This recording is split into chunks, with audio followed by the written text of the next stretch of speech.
आप देख रहे हैं ग्राम दर्पण।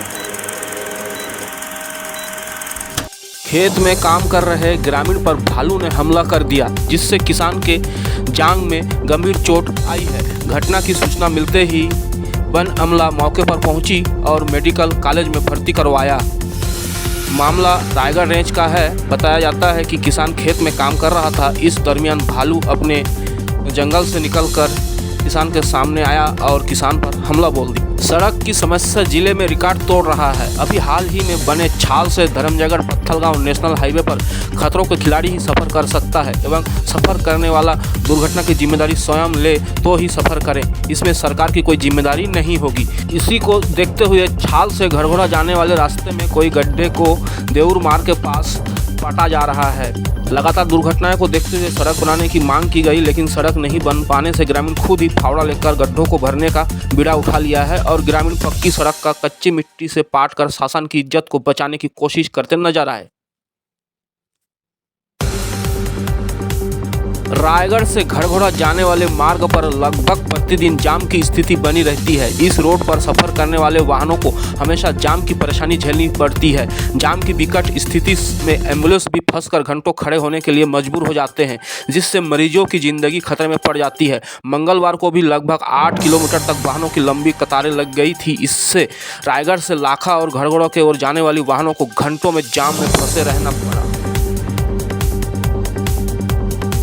जीएसटी विभाग ने गुटखा कारोबार पर बड़े घोटाले का पर्दाफाश करते हुए सितार ब्रांड के गुटखा निर्माता गुरमुख जुमनानी को गिरफ्तार कर लिया है। विभागीय जांच में सामने आया कि जुमनानी पिछले 4 वर्षों से बिना जीएसटी पंजीयन के गुटखा निर्माण कर करोड़ों का कर अपवचन कर रहा था। जीएसटी विभाग द्वारा 25 और 27 जून 2025 को दुर्ग और राजनांदगांव में की गई जांच के दौरान यह मामला उजागर हुआ। जांच में पाया गया कि वर्ष 2021 से लगातार सितार गुटखा का उत्पादन अवैध रूप से किया जा रहा था। इसके बाद विभाग द्वारा जुमनानी को समन जारी किया गया, लेकिन वह 2 माह तक उपस्थित नहीं हुआ। प्रशासनिक छापों से बचने के लिए कारोबारी हर महीने फैक्ट्री का स्थान बदल देते थे तथा माल को विभिन्न नाम से गोदामों में छिपाकर बाजार में बेचते थे। प्रदेश में महिला स्वास्थ्य सम्मेलन दिवस का राज्य स्तरीय आयोजन बड़े उत्साह और व्यापक सहभागिता के साथ संपन्न हुआ। स्वस्थ नारी सशक्त परिवार अभियान के अंतर्गत आज पूरे प्रदेश में यह सम्मेलन आयोजित किया गया। इस आयोजन का मुख्य उद्देश्य महिलाओं को स्वस्थ पोषण, स्वच्छता और मातृत्व संबंधी समग्र सेवाएं प्रदान करते हुए उन्हें जागरूक एवं आत्मनिर्भर बनाना था। राज्य के सुदूर ग्रामीण अंचलों से लेकर नगरीय क्षेत्र तक फैले इस व्यापक अभियान में हजारों महिलाओं ने सक्रिय भागीदारी निभाई। स्वास्थ्य जांच शिविर, टीकाकरण, स्वास्थ्य पोषण संवादों एवं जन जागरूकता गतिविधियों में महिलाओं की उपस्थिति उल्लेखनीय रही। खरसिया के अंबेडकर नगर मोहल्ला निवासी 8 माह की लावण्य सारथी पिता अमित सारथी एवं माता श्रीमती अनीता सारथी की बिटिया कटे होठ की गंभीर समस्या से जूझ रही थी।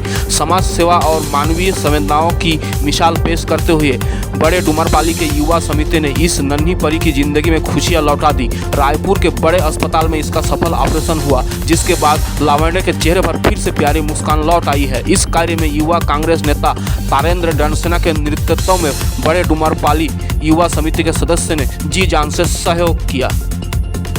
तेज बारिश का कहर लगातार जारी है। बीती रात से जिले में लगातार मूसलाधार बारिश हो रही है, जिससे नाले उफान पर आ गए हैं और जनजीवन प्रभावित हुआ है। बरमकेला के विक्रमपाली के पास किरारी नाला भी उफान पर था। उड़ीसा की स्विफ्ट कार में महिला सहित 3 लोग सवार थे। चालक ने पहले 2 यात्रियों को सुरक्षित स्थान पर उतारा और स्वयं अकेले कार को पुलिया पार करने का प्रयास करने लगा। तेज बहाव के कारण कार पुलिया पार नहीं कर पाई और नाले में बह गई। यह हादसा सरिया थाना क्षेत्र में हुआ। मौके पर मौजूद ग्रामीणों ने अपनी हिम्मत दिखाई और तैरकर कार का गेट खोला। इसके बाद चालक सुरक्षित बाहर आया। चालक की जान बच गई है। कुछ ग्रामीणों ने घटना का वीडियो भी बनाया। अब घर बैठे शुरू करें मुर्गी पालन का बिजनेस। सरकार दे रही है 10 लाख तक का लोन। आजकल बाजार में अंडा और चिकन की खपत लगातार बढ़ रही है। ऐसे में मुर्गी पालन एक ऐसा बिजनेस बन गया है जो कम लागत से ज़्यादा मुनाफा देती है। यही वजह है सरकार इस क्षेत्र में लोगों को आत्मनिर्भर बनाने के लिए वित्तीय सहायता और सब्सिडी उपलब्ध करा रही है। इस योजना के तहत आवेदक को 50,000 से लेकर 10 लाख रुपए तक का लोन मिल सकता है। इतना ही नहीं, सरकार 25 से 35% सब्सिडी भी देती है। समय पर लोन चुकाने पर अतिरिक्त छूट का फायदा भी मिल सकता है। मिलने वाली राशि से आप मुर्गी सेट का निर्माण, चूजों की खरीद, चारा, दवाइयाँ और पानी की व्यवस्था जैसे जरूरी सुविधाएं कर सकती है। साथ ही सरकार तकनीकी मदद और ट्रेनिंग भी उपलब्ध कराती है। आवेदक का उम्र 18 से 60 साल के बीच होना चाहिए। किसान, बेरोजगार, युवा, महिलाएं और पहले से मुर्गी पालन कर रहे लोग आवेदन कर सकते हैं। आधार कार्ड, वोटर ID, निवास प्रमाण पत्र, बैंक पासबुक और जमीन से जुड़ी दस्तावेज जरूरी होंगे। एक सिंपल प्रोजेक्ट रिपोर्ट भी बनानी होगी। ऑफलाइन नज़दीकी बैंक शाखा में जाकर फॉर्म भरें और जरूरी दस्तावेज जमा कर सकते हैं। ऑनलाइन बैंक की आधिकारिक वेबसाइट पर जाकर आवेदन करें और डॉक्यूमेंट अपलोड करें। आवेदन स्वीकृत होने के बाद 15 से 30 दिन के अंदर लोन की राशि सीधे खाते में ट्रांसफर की जाती है।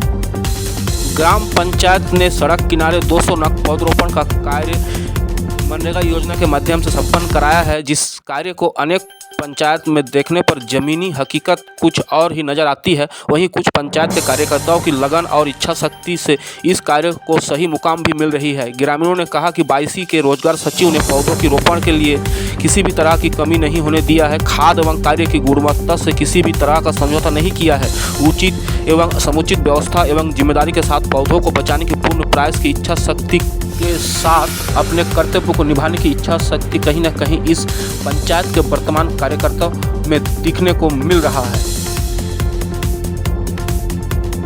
मनरेगा में काम करना पसंद नहीं करता है ग्रामीण। हाटी ग्राम पंचायत के मनरेगा मजदूरों को 15 वर्षों के बाद भी मनरेगा मजदूरी नहीं मिल पाया है, जिस कारण ग्रामीण मनरेगा में कार्य करना पसंद नहीं करते हैं। ग्रामीणों ने कहा, 15 साल पहले खोदे गए एक तालाब का मनरेगा मजदूरी हमें आज तक नहीं मिला है। सरपंच ने एक बार 500 रुपया घर आकर अपने हाथ से दिया था और कहा था बाकी पैसा बाद में दूंगा, पर आज तक नहीं मिला है। इसलिए कुछ साल पहले इस तालाब का दोबारा गहरीकरण में कोई मजदूर काम नहीं करना चाहा। मजबूरी में पंचायत ने 8 से 10 मजदूरों को 4 से 5 दिन काम करवाया था, जिसकी मजदूरी भी उक्त मजदूरों को नहीं मिला है। मगर लाखों का गहरीकरण को नाम मात्र का सफाई कराकर कार्य संपन्न दिखाया गया है एवं खर्च राशि का बंदरबाट कर लिया गया है। मास्टर रोल तो चला है, मगर उक्त मजदूरों ने ना तो काम किया है ना पैसा पाया है।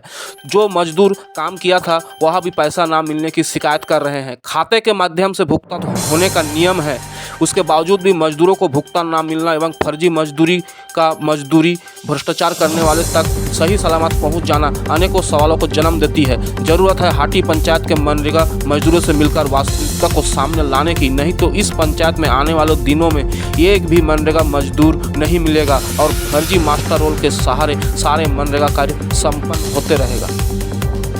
धर्मजयगढ़ से ग्राम दर्पण हेड परितोष मंडल की रिपोर्ट। तो कहाँ पुता करे थे? इस तालाब में क्या साल होगी थे? 10 साल कम नहीं होते। अच्छा, तो तुम्हारे पैसा नहीं मिली? मिली से 500 के बाद में देवो की। अच्छा।